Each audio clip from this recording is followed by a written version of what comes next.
أعوذ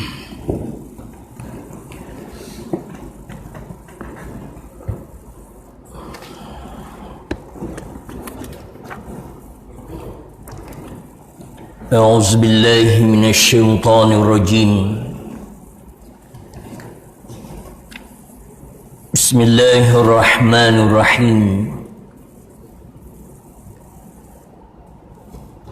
السلام عليكم ورحمة الله وبركاته. إلى حضرة النبي صلى الله عليه وسلم وكافة الأنبياء والمرسلين وجميع أولياء الصالحين شاء الله لهم الفاتحة. أعوذ بالله من الشيطان الرجيم. بسم الله. الحمد لله رب العالمين الرحمن الرحيم مالك إياك نعبد وإياك نستعين اهدنا الصراط المستقيم صراط الذين أنعمت غير المغضوب عليهم ولا الضالين. بسم الله الرحمن الرحيم. الحمد لله رب العالمين حمدا حامدين حمدا شاكرين حمدا وافي نعمه ويكافئ مزيدا. يا ربنا لك الحمد كما ينبغي لجلال وجهك وعظيم سلطانك. اللهم صل على سيدنا محمد وعلى آل سيدنا محمد. اللهم افتح بيننا وبين قومنا بالحق وأنت خير الفاتحين. اللهم افتح علينا حكمتك وانشر علينا من خزائن رحمتك يا أرحم الراحمين. اللهم فقهنا في الدين وألمنا التأويل واهدنا صراطك المستقيم صراط الذين أنعمت عليهم من النبيين والصديقين والشهداء والصالحين وحسن أولئك رفيقا. ربنا آتنا في الدنيا حسنة وفي الآخرة حسنة وقنا عذاب النار. وصلى الله على سيدنا محمد وعلى آله وصحبه أجمعين والحمد لله رب العالمين.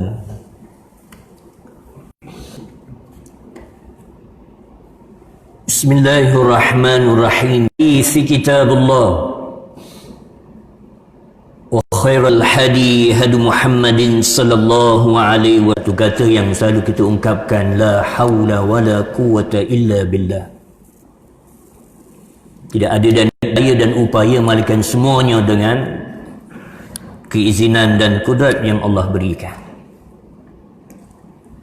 Begitulah juga kita ungkapkan dalam Bismillah 5. Bismillahi ma sya Allah la ya'ti bil hasanati illa Allah. Bismillahi ma sya Allah ma kana min ni'matin fa min Allah. Banyak bersih Bismillah 5 kan. Kita tengok macam lain macam je dengar. Macam-macam bersih. Bismillahi ma sya Allah, dengan nama Allah, dengan izinnya. Ma kana min ni'matin fa min Allah. Tidak ada nikmat itu malaikat daripada Allah. Bismillahi ma sya Allah, dan dengan nama Allah dan keizinannya. La ya'ti bil hasanati illa Allah. Tidak akan datang kebaikan itu malaikat dari Allah Subhanahu wa taala. Mudah-mudahan dengan nikmat yang Allah berikan pada kita itu memberi peluang kepada kita untuk merealisasikan janji kita dengan Allah. Kul inna salati, katakanlah salat aku, hidup aku dan matiku kerana Allah Subhanahu wa taala. Tuan-tuan, puan-puan rahmati oleh Allah Subhanahu wa taala. InsyaAllah pada malam ni kita sambung dalam kitab Al-Azkar, bab yang seterusnya, yang kecil, doa perlindungan bagi anak. Kami riwayatkan dalam Sahih Bukhari dari Ibnu Abbas radhiyallahu an, dia berkata, Rasulullah sallallahu alaihi wasallam mengucapkan doa perlindungan bagi Al-Hasan dan juga Al-Husain. A'udzubukuma bi kalimatillahi tammat min kulli syaitanin wa hammatin wa min kulli ainin lammah. Yang maksudnya, aku memperlindungkanmu berdua. Yang itu daripada Rasulullah tujukan kepada Hasan dan Husain dengan kalimah Allah yang sempurna dari semua godaan syaitan, haiwan berbisa, dan dari seluruh gangguan mata yang melukai. Selain itu baginda juga bersabda, Inna abakuma kana yu'awwidhu biha Ismail wa Ishaq. Kata Nabi, sesungguhnya bapamu, yang dimaksudkan dalam kata-kata Nabi ini ialah Nabi Ibrahim. Nabi Ibrahim juga berdoa untuk kedua anaknya, iaitu Ismail dan juga Ishaq, dengan doa yang sama tadi, iaitu A'udzu bikalimatillahi tammat min kulli syaitanin wa hammatin wa min kulli ainin lamih. Dan kata ulama, perkataan al-hammah dengan min tasydid ialah minta perlindungan daripada binatang berbisa seperti ular dan lainnya. Bentuk jamaknya atau pluralnya daripada lafaz ini ialah hammamu. Mereka menyatakan kata ini juga dapat bererti binatang kecil walaupun tidak mematikan, seperti serangga. Dalilnya dalam hadis riwayat Ka'ab bin Ajrah radhiyallahu an, A'udzika hawamur ra'sika. Apakah serangga di atas kepalamu mengganggumu? Maksudnya ialah kutu rambut. Sedangkan al-ainu ammah dengan huruf min tasydid berarti penglihatan yang menimpa keburukan bagi orang yang dilihatnya. Sesuai doa ini dibacakan dan disebut doa perlindungan untuk kanak-kanak. Yang pertama kita tahu, anak-anak, terutamanya anak-anak kecil ni, dia tak tahu nak beritahu, tak pandai fiqh. Sama ada diganggu dengan syaitan, diganggu dengan binatang yang berbisa, ataupun serangga yang kecil, kan? Ya. Antaranya contoh semut, kan, masuk dalam telinga. Dia tahu, nangis dia, tak tahu bagaimana nak beritahu sakit tu. Ya. Dan Nabi juga menyebut minta lindung daripada mata yang jahat, pandangan mata yang boleh melukai. Dan 3 perlindungan yang diminta oleh Nabi SAW ini, ya, amat penting. Terutamanya di antaranya minta perlindungan sebenarnya boleh kita amalkan juga, walaupun bukan untuk anak-anak, untuk diri kita sendiri pun, ya. Di antaranya kita tidur pun takkan tak pernah semut masuk dalam telinga, ya. Walaupun nampak kecil, ya, tapi bila masuk dalam tu punya sakit, ya. Itu contoh, ya. Jadi Nabi minta perlindungan dengan 3 perkara ini, dan termasuk disebut yang terakhir tadi ialah pandangan mata yang jahat yang boleh melukai, ya. Teringat ini kalau orang dulu-dulu sebut anak-anak menangis, kan, anak kecil menangis, orang tanya, orang tua-tua sebut apa? Keteguk, kata, kan. Nangis, teguk, katanya. Itu adalah wallahu alam. Dan mungkin kalau anak tu yang lebih besar sikit, kan, dia boleh tunjuk dengan tangan. Tu dia tunjuk atas, kita tengok tak ada apa pun, kan, tengok tak ada apa, kan. Wallahu alam. Mungkin ini yang dimaksudkan oleh Nabi SAW tentang pandangan ini. Dan termasuk juga kalau lihat pandangan mata yang jahat ini yang boleh melukakan, di antara dalam ilmu-ilmu yang tak baik, ilmu-ilmu yang mungkin kata ilmu hitam, antaranya dengan pandangan boleh menyebabkan orang jadi tak sedar. Di antara disebut dengan apa? Allahumma salli. Yang orang boleh jadi ikut apa istilahnya? Allah, ikut je kan dia, apa istilahnya? Kan suruh keluar duit, apa istilah tak datang istilah. Pukau. Antaranya melalui pandangan mata. Kan? Tapi wallahu alam kata zaman sekarang ni lagi canggih. Ya. Dengan telefon pun boleh pukau juga. Ya. Tapi memang betul. Ya. Di antaranya wallahu alam, ya. Di antaranya di samping kita lihat walaupun semakin canggih, di sana juga ada juga dengan kecanggihan itu memberi ruang kepada orang untuk buat kejahatan. Ya. Antaranya termasuk dengan gambar-gambar, kan? Selalu suka orang selfie kan? Dengan gambar, kadang-kadang dengan gambar anak-anak, gambar itu. Di antaranya dengan gambar itu, di antaranya boleh sekiranya orang yang berniat jahat untuk melakukan kejahatan dengan menggunakan hanya dengan gambar sahaja. Kan? Orang dulu-dulu kata kalau ambil gambar, kan, wallahu alam, kan, ini bukan ada ilmu dalam kitab apa, katanya kalau ada gambar tu mata tu kena apa conteng dengan dakwat ke apa supaya kata tak ada orang kena sihir, wallahu alam. Tu orang kata macam tu, kan. Tapi tuan-tuan rahmati oleh Allah SWT, inilah doa yang diajarkan daripada Nabi sallallahu alaihi wasallam yang khusus disebut untuk perlindungan anak-anak. Seterusnya, zikir bagi penderita bisul dan sejenisnya. Ya. Detail, kan, hadis Nabi SAW ni yang dikumpul oleh para ulama, kan. Ya. Di antaranya tahu sakit tak sakit, tanya orang kena lah, kan. Orang tak kena dia kata tak tahu sakit macam mana. Ya. Pada bab ini boleh digunakan hadis Aisyah radhiyallahu anha yang nanti akan dinukilkan pada bab zikir yang diucapkan oleh orang yang sedang sakit dan dibacakan untuknya. Kami riwayatkan dalam kitab Ibnu Sunni dari sebahagian isteri Nabi sallallahu alaihi wasallam, dia berkata, Rasulullah sallallahu alaihi wasallam masuk menemuiku sedangkan di jariku tumbuh bisul. Ya. Ini kata Aisyah radhiyallahu anha. Bagi dia bertanya, apakah engkau punya kayu zarirah? Ya.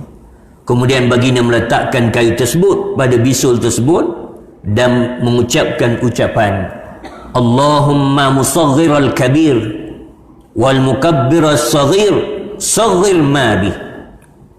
Yang maksudnya, ya Allah, zat yang mampu mengecilkan yang besar dan membesarkan yang kecil, kecilkanlah apa yang ada padaku ini.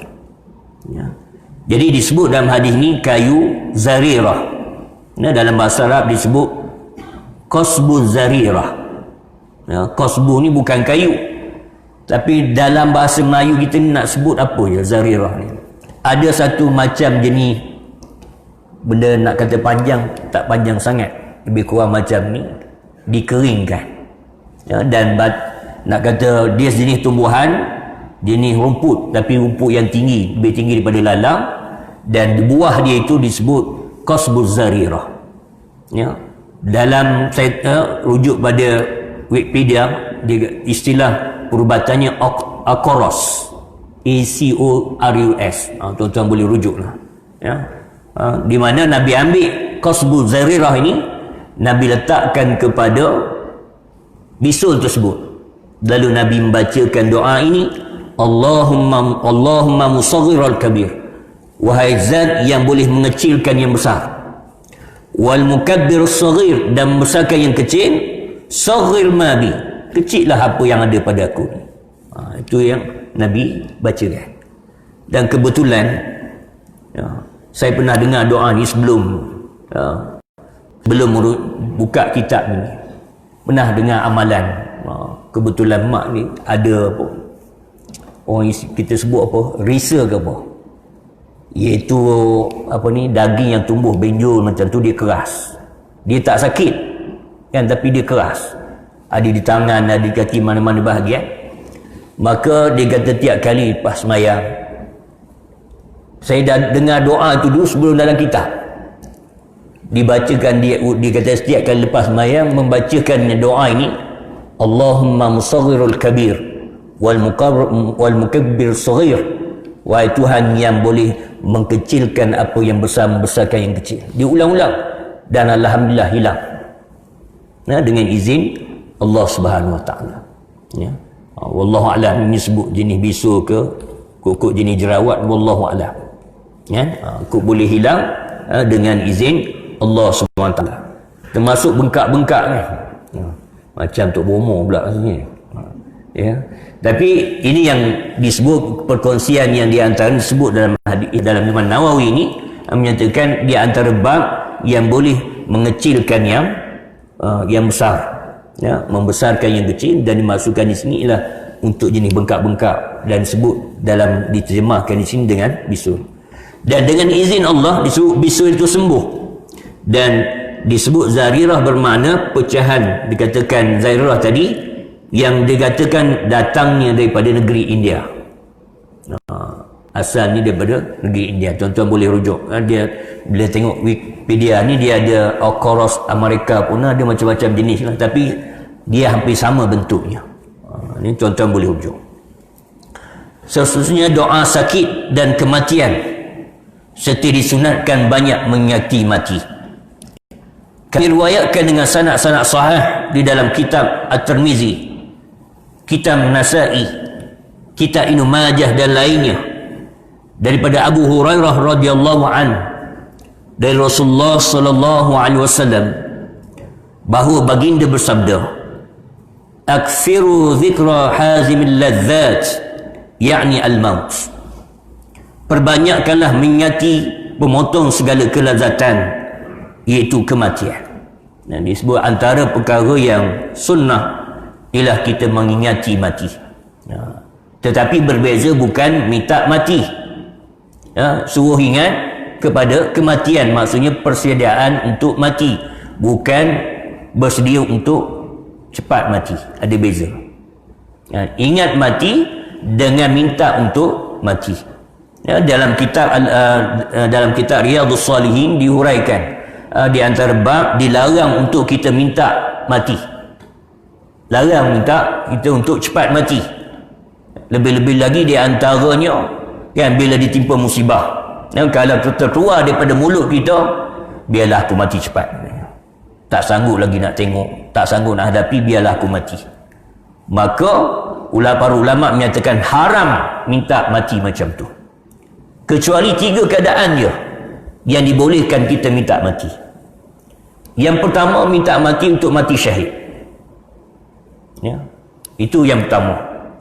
Yang kedua ialah minta mati dimatikan di tanah haram, di Masjidil Haram ataupun di Masjid Nabawi, dekat Baqi' dan sebagainya. Itu.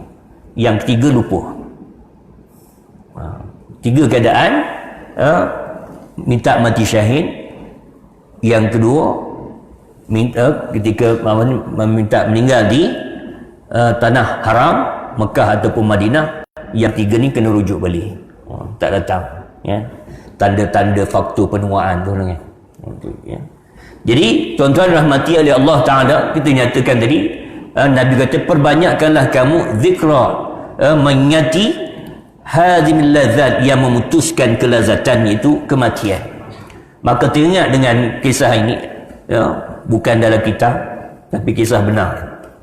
Ada 2 orang yang berlainan agama, seorang tu imam, seorang beragama Buddha. Ya. Walaupun berlainan agama, peristiwa ni berlaku di Kelantan. Ya. Ya. Orang yang kuat agama dan yang penganut agama Buddha ni, dia selalu perhatikan Pak Imam ni. Ya. Pak Imam ni suka beri, di antaranya bila orang meninggal dia tahlil, baca tahlil kan. Dia dengar pun walaupun dia tak Islam, ya, dia dengar tahlil la ilaha illallah, la ilaha illallah, ya. Akhirnya yang bukan Islam ni, beragama Buddha ni, minta, dia kata bila aku mati oleh kerana kamu kawan baik aku minta kamu tahlilkan untuk aku juga. Kan? Sebab salah Pak Imam ni. Ya? Nak baca apa? Dah dia bukan Islam. Ya? Nak baca apa? Dia pun ada akal ni pun baca juga. Dia sebut apa? Mati-matilah, mati-matilah, mati-matilah. Tuan-tuan faham ke tak? Tak faham kot. Saya ulang sekali lagi. Ya? Kan zikir, kita zikir bila mendengar la ilaha illallah, maka dia gantikan la ilaha illallah tu dia sebut mati-matilah, mati-matilah. Nah, baru faham tadi terkurang faham. Ya. Jadi maksudnya apa? Nak jaga hati kawan juga kan, dengan adik keluarganya walaupun bukan zikir. Tapi cerita tu bukan versi dalam hadis dan Quran nak sebutnya dalam bab nak jaga hati tadi. Ya. Dan nak kaitkan tadi bila Nabi sebut, ya, ingatlah pada mati, janganlah jadi zikir mati-matilah. Ya. Kerana antara perkara kadang-kadang ada orang yang melatah, jatuh barang mati. Matilah. Sebut. Ya. Maka itu bukan yang disuruh oleh Nabi sallallahu alaihi wasallam. Sunat bertanya kepada keluarga si pesakit dan kaum keluarganya. Kami riwayatkan daripada Sahih Bukhari daripada Ibnu Abbas radhiyallahu anhu bahawa Sayyidina Ali keluar daripada kediaman Rasulullah sallallahu alaihi wasallam setelah menziarahi beliau, itu baginda daripada sakit yang baginda diderai sehingga menyebabkan kematiannya. Orang ramai bertanya, wahai Abu Hasan, bagaimana keadaan Rasulullah sallallahu alaihi wasallam? Ali menjawab, alhamdulillah, baginda sembuh.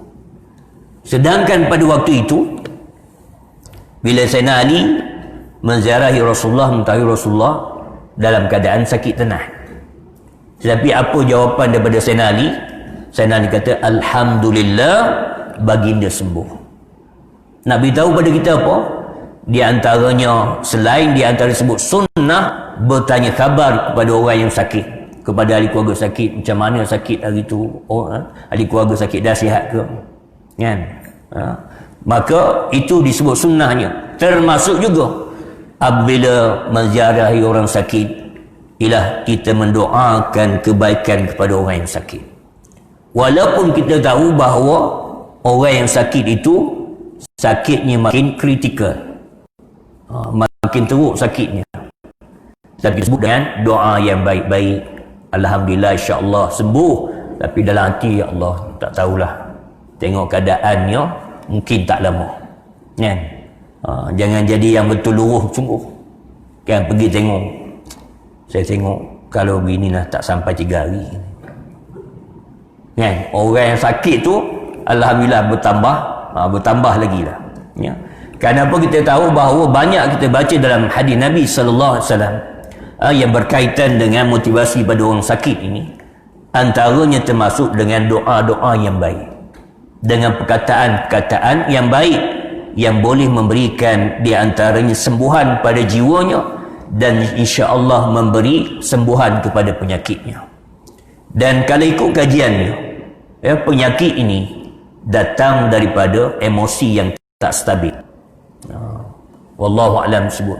Memang penyakit itu dengan izin Allah, tetapi antara asbabnya ialah kerana emosi yang tak stabil. Keadaan kepala yang sentiasa runsing, tertekan, macam-macam, akhir boleh mendatangkan, bermula dengan sakit kepala, lepas tu darah tinggi, macam-macam lagi. Bermula daripada emosi yang tak stabil. Maka sebab itulah antaranya kita lihat banyak Rasulullah SAW mengajar pada kita, antara berkait dengan penyakit ini dikaitkan dengan menenangkan emosi orang yang sakit. Inilah yang kita lihat kebaikan daripada yang mengikut sunnah Nabi sallallahu alaihi wasallam. Dan satu lagi, bagi mereka yang berpenyakit kritikal, antaranya kanser dan juga barah, ya, di antaranya disebut ahli keluarga yang terdekat perlulah memberi sokongan moral yang tinggi kepada mereka, dan jangan di antaranya memberi tekanan. Bahkan disebut kaitannya penyakit barah ini apabila emosinya tak stabil, makin menyebabkan lagi cepat merebak penyakit kansernya. Ini dapatanlah yang boleh berkongsi dengan tuan-tuan dan puan rahmati oleh Allah Subhanahu taala. Seterusnya, zikir yang diucapkan orang sakit, yang diucapkan untuknya, dan pertanyaan tentang keadaannya. Kami riwayatkan dalam Sahih Al-Bukhari dan Sahih Muslim dari Aisyah radhiyallahu anha bahawa apabila Rasulullah sallallahu alaihi wasallam berganjak ke peraduannya setiap malam, baginda menyatukan kedua telapak tangannya, kemudian meniupnya dan membaca suratul Al-Ikhlas, surah Al-Falaq dan surah An-Nas, lalu mengusapnya ke sekujur tubuhnya yang terjangkau. Dia lakukan bermula daripada kepala, wajah dan tubuh bahagian hadapan. Ini baginda lakukan sebanyak 3 kali. Aisyah berkata, ketika sakit beliau menyuruhku melakukan untuknya. Di antara sunnah Nabi SAW sebelum Nabi tidur, disebutkan dalam hadis ini, ialah Nabi satukan kedua tapak tangannya, lalu dibacakan dengan 3 surah. Surah Al-Ikhlas, Qul a'udzu birabbil falaq dan Qul a'udzu birabbin nas. Kemudian selepas habis Nabi baca, Nabi hembuskan, hembus pada tangan dan disapukan daripada kepala kepada muka dan seluruh badan Nabi yang terjangkau, yang boleh sampai dengan tangan.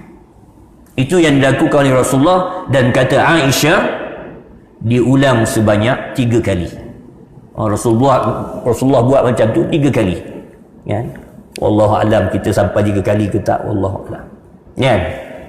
Baru sekali lebur kan. Alhamdulillah selamat dia ni. Jadi dibuat oleh Rasulullah 3 kali. Ya.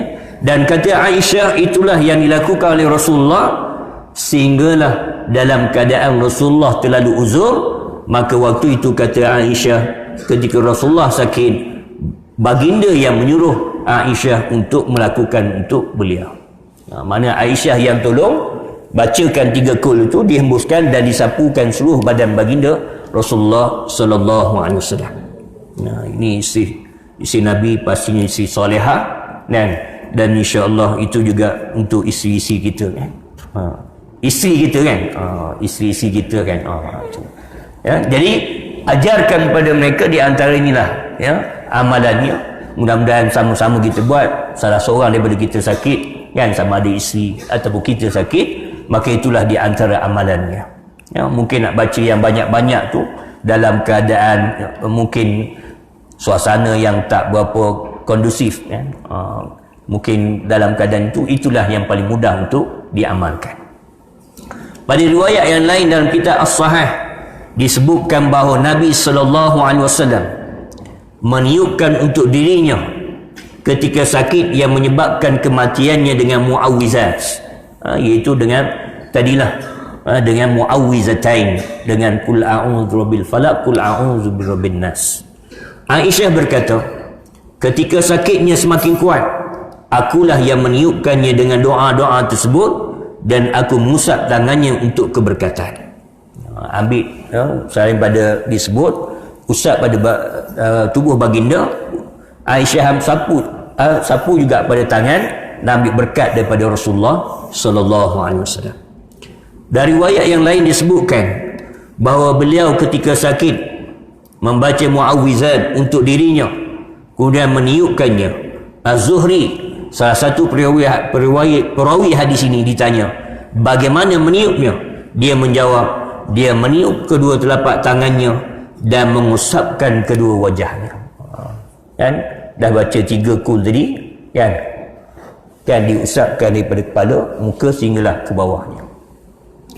Kami riwayatkan dalam Sahih Bukhari, Sahih Muslim, Sunan Abu Daud dan selainnya dari Aisyah radhiyallahu anha bahawa Nabi SAW apabila ada seorang yang mengadu kepada baginda tentang suatu penyakit atau luka, baginda SAW bersabda sambil meletakkan jarinya demikian. Sufyan bin Uyainah, si perawi hadis, menancapkan jari telunjuknya ke tanah kemudian mengangkatnya. Maksudnya diberitahu oleh Sufyan Al-Uyainah, Sufyan Uyainah menyatakan Rasulullah bila ada orang mengadu kepada Rasulullah dia sakit, ya, atau luka dengan sesuatu, maka Nabi ambil jari telunjuk lalu Nabi tekan pada tanah, ya, tekan kepada tanah, lalu Nabi baca Bismillah turbatul ardina biliqati ba'dina yushfa bihi syaqimuna biizni rabbina. Dan maksud yang doa yang dibacakan oleh Nabi, dengan nama Allah, debu tanah dengan ludah sebahagian kami, dengannya orang sakit di antara kami akan sembuh dengan izin Tuhan kami. Ya. Maksudnya tekan atas tanah, Nabi sebut dengan debu tanah dan juga ludah sebahagian daripada kami. Wallahu alam. Ya. Sebab di atas tanah tu macam-macam kan, termasuk juga orang meludah, termasuk atas tanah. Dan bila sebut tentang tanah, Nabi sebut dengan turbati ardina.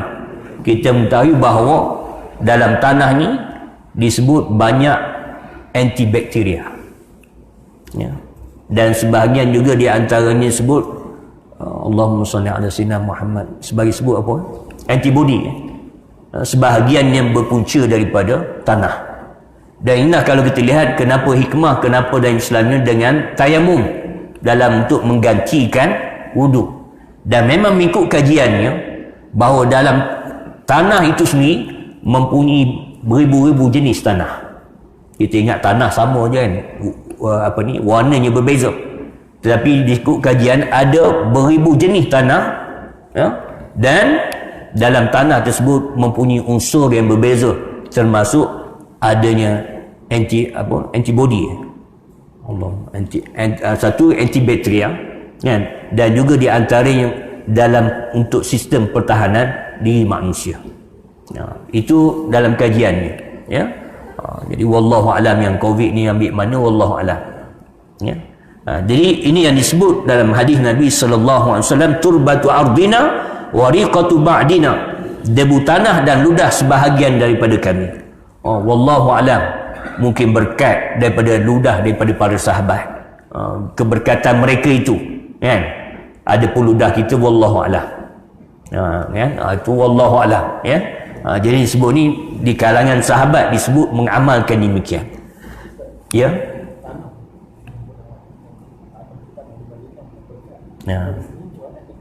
Jadi sebut tadi tanya itu tanah di Madinah berkat, tanah di sini wallahu alam. Dan pastinya Allah jadikan atas muka bumi ini ada kelebihannya.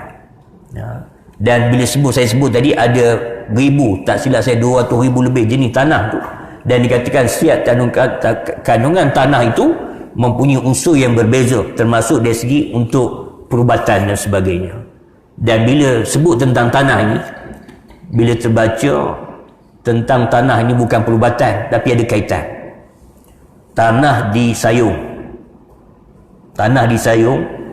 yang orang buat labu sayung tu, ya, dikatakan tanah tu je yang menjadi untuk buat sayung, tempat lain tak jadi. Tempat-tempatnya itu kata demo lah kan. Jadi nak sebutnya bahawa tanah yang diambil itu sejak dulu tak habis-habis, ya, tempat yang sama. Nak beritahu Allah menyatakan bahawa antara kekuasaan Allah jadikan bumi bergerak, gunung ganam bergerak, dan itu mengikut kehendak Allah Subhanahu Taala. Jadi kalau ikut dengan sifir akan kepala kita, kalau ambil ni makin habis, ya. Tapi Allah nak beritahu pada kita kaitan dengan tanah tadi, dan termasuk jugalah yang tanah-tanah yang lain, insya-Allah ada keberkatannya sebagaimana kita tayamum, kan? Kita tayamum bukan ambil tanah Madinah je, tanah di mana-mana saja. Nabi kata tayamum gantinya ialah untuk berwuduk. Insya-Allah adalah kelebihannya. Cuma yang ludah tadi, yang tu wallahu a'lam, tak berani nak katalah, kan? Yang disebut tadi ludah daripada di kalangan kami, itu di kalangan para sahabat, ya. Iaitu ludah manusia. Ibn Faris menyatakan ludah di sini adalah ludah manusia dan lain-lainnya.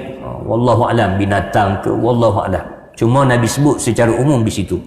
Kan riwayatkan dalam Sahih Bukhari dan Sahih Muslim dari Aisyah radhiyallahu anha bahawa Nabi sallallahu alaihi wasallam apabila membacakan doa perlindungan bagi sebahagian keluarganya, dia mengusapkan tangannya sebelah kanan dan mengucapkan, sambil usap sebelah tangan kanan, yang ni doanya sini, doa ni ramai orang hafal, dibacakan Allahumma rabban nas azhibil ba'sa ishfi anta syafi la shifaa illa shifauka shifaan la yughadiru saqamah. Yang maksudnya, ya Allah Tuhan manusia, lenyapkanlah penyakit ini, sembuhkanlahnya, sesungguhnya engkaulah penyembuh, tidak ada kesembuhan selain kesembuhanmu, kesembuhan yang tidak meninggalkan sedikit pun penyakit. La yughadiru saqama, yang tak akan berulang lagi penyakit itu. Allahumma rabban nas, wahai Tuhan yang memiliki, yang menjadikan manusia, azhabil ba's, hilangkanlah penyakit ini, hilanglah penyakit ini, isfi anta syafi, sembuhkanlah, engkaulah yang asyafi, yang menjadi penyembuh. Yang inilah juga dibacakan berulang-ulang kan. Bismillah 5 juga, tapi bukan versi yang awal tadi. Bismillahirrahmanirrahim, Bismillahirrahsyafi, Bismillahirkafi, Bismillahirmu'afi, Bismillahilladzi la yadurruhu ma'asmihi syai'un fil ardi wala fis sama wa huwas samiul alim. Dan riwayat yang lain disebutkan bahawa baginda sallallahu alaihi wasallam merawat dengan mengucapkan imsahil ba'sa rabban nas biyadika syifa la kashifu lahu illa anta. Ia maksudnya, hapuskanlah penyakit ini wahai Tuhan manusia, hanya di tanganmu lah kesembuhan, tiada yang dapat menyembuhkannya selain pada engkau. Yang maknanya versi hampir sama dengan riwayat yang pertama tadi. Begitu juga riwayat yang berikutnya, Allahumma rabban nas muzhibal ba's ishfi anta syafi la shifaa illa anta shifaan la yughadiru saqama. Dan seterusnya hadis berikutnya, kata Nabi sallallahu alaihi wasallam, hadis daripada Utsman bin Abi As, da' yadaka 'ala alladhi ta'lama fi jasadika wa kul bismillahi salasan wa kul sab'an marrat a'udzu billahi wa qudratihi min syarri ma ajidu wa uhadzir. Yang maksudnya, Nabi kata, dilakukan oleh Nabi bila ada terasa sakit pada tubuh badan baginda, terasa sakit pada tubuh badan, lalu kata Nabi ajarkan pada sahabat, da' yadaka 'ala allazi ta'lamu fi jasadika, letakkanlah tangan kamu pada tempat yang mana kamu sakit. Letak tangan kamu pada tempat yang kamu sakit dan baca bismillah, bismillah, bismillah 3 kali. Kemudian kata Nabi, baca 7 kali lagi, a'udzu billahi wa qudratihi min syarri ma ajidu wa uhadzir. Sebanyak 7 kali. Jadi tadi 3 kali bismillah dan 7 kali a'udzu billah, yang maksudnya aku berlindung kepada Allah, wa qudratihi, dan dengan kekuasaannya, min syarri ma ajidu, dari kejahatan apa yang aku dapati, wa uhadzir, dan apa yang aku khawatiri. Yang maksudnya minta lindung dengan Allah, dengan nama Allah dan kudratnya daripada kejahatan daripada kejahatan, iaitu penyakit yang aku alami dan yang aku bimbangkan.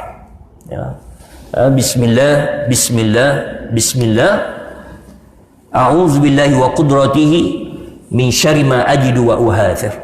Diulang sebanyak 7 kali. Jadi itulah antaranya yang diajar oleh Nabi sallallahu alaihi wasallam. Berapa zikir, doa yang boleh kita amalkan untuk diri kita, dan juga kalau tak pun untuk ahli keluarga kita yang terdekat. Yang mana yang mudah yang kita nak amalkan, mudah-mudahan dia bermanfaat, kerana pastinya datang daripada Nabi sallallahu alaihi wasallam yang maksur. Doa yang maksur iaitu datang daripada Nabi sallallahu alaihi wasallam sendiri, dan pasti ada keberkatannya. Jadi sekadar itu untuk malam ni, yang baik itu datang daripada Allah, yang lemah dan kurang tu mudah-mudahan Allah tunjukkan jalan kebaikan untuk kita. Kita minta juga pohon pada Allah, kita di kalangan mereka yang mendengar dan mengikut yang terbaik. Minal ladzina yastami'una al-qawla fayattabi'una ahsana. Aku li qouli hadza wa astaghfirullah li wa lakum wa lisairil muslimina wal muslimat wal mu'minina wal mu'minat wa billahi taufiq wal hidayah.